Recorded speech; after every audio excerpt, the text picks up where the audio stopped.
Hello, family, and welcome back to another episode of Journey to Harmony. My name is Richard Harmon. Today, I want to talk to you guys about how Vivek Ramaswamy made his millions.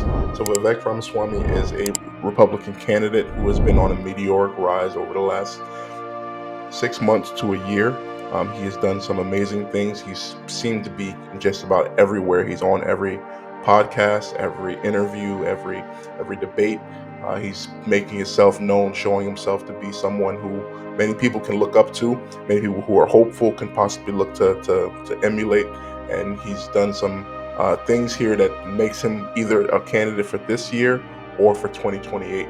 But how exactly did Vivek Ramaswamy make his millions is the question. A young, brash candidate with a big smile at the center of the stage, 38-year-old Vivek Ramaswamy. He attended Harvard, then Yale Law School, where he made millions before he graduated by getting involved in biotech investing. As the New York Times reports, Ramaswamy's talent in his biotech career was for rallying investors, drumming up hype around a business venture to raise money from those investors. He did it quite successfully multiple times, getting multi-million-dollar payouts for himself along the way.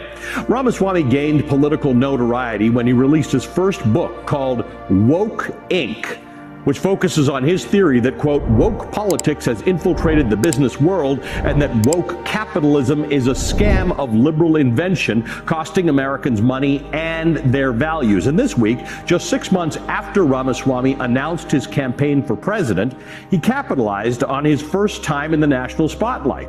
He was the most Googled name during the debate. His campaign reported that in the hours after the debate, he raked in nearly $500,000 from donors. The real rise came in the year 2014. That's when he founded a pharmaceutical company called Roivant. It helped him become a billionaire. Ramaswamy led the company to a $315 million IPO in 2015. It was the biggest biotech IPO at the time. An effective mechanism of action, because that's actually very similar to how the currently approved drugs work. And so the way the drug works is been demonstrated in clinical trials. In a large phase 2 study, phase 2B study with 684 patients, multinational, double-blind, placebo-controlled study.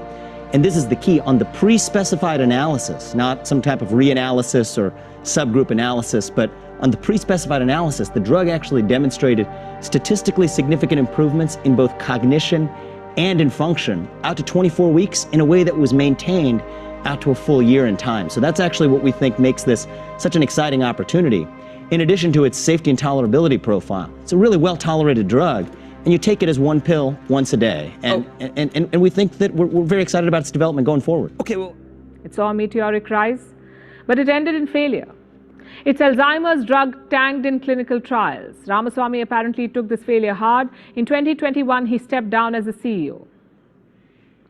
So how did he enter politics? Well, he supported Trump in the 2020 election. He also donated to a lot of candidates. But his first major foray into politics was in the year 2021. It was with his book called Woke Inc. He questioned America's quote-unquote woke culture. It made him a crowd favorite. After that, he was seen on prime-time shows every night. So his political career really began as a pundit. He even announced his candidacy on a prime-time show. Today, the woke left preys on that vacuum. They tell you that your race, your gender, and your sexual orientation govern who you are, what you can achieve, and what you're allowed to think.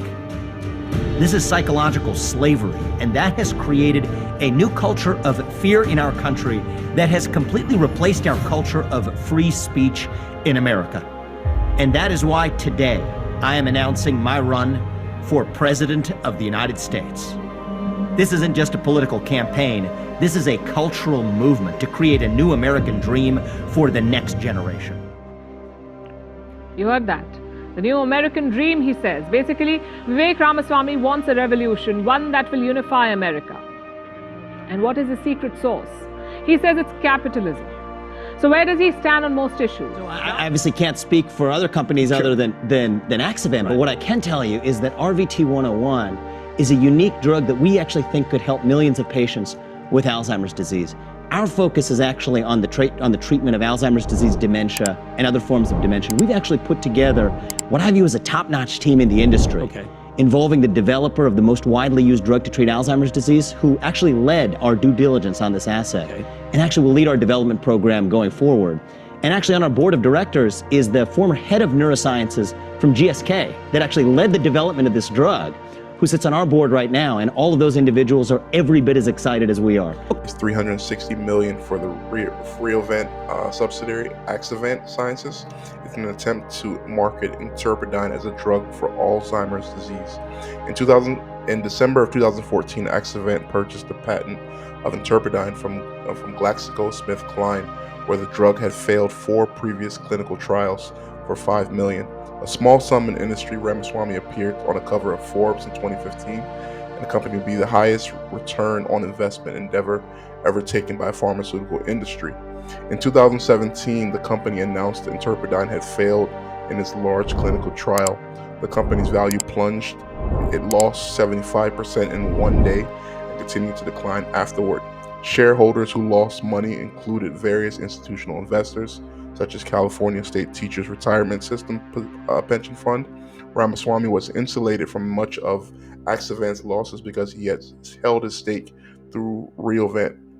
The company abandoned Interpidine in 2018. Ramaswamy said he had no regrets about how the company handled the drug. In subsequent years, he said he regretted the outcome but was annoyed by the criticism of the company. So exactly how is this, Ramaswamy has shown himself to say that he has successfully taken a company public. But what it seems like here is that this particular company that he took public was basically a pump and dump. So it was originally, the drug was originally tested by another company called Glaxo, and it failed 4 clinical trials. It was then sold to Ramaswamy's team for a sum total of $5 million for a drug that is set to cure Alzheimer's. That's a very slow sum. He then took that amount and raised exuberant amounts of money as a hype drug to the Alzheimer's disease. And we see again later on that it became mostly a flop and the company ended up failing. Many people lost a lot of money. What are your thoughts on this? Please comment below. Do you believe Ramaswamy is a plant? Do you think that he is who he says he is? What are your thoughts? Comment below. Like, share, and subscribe. Thank you so much for joining. Have a good day.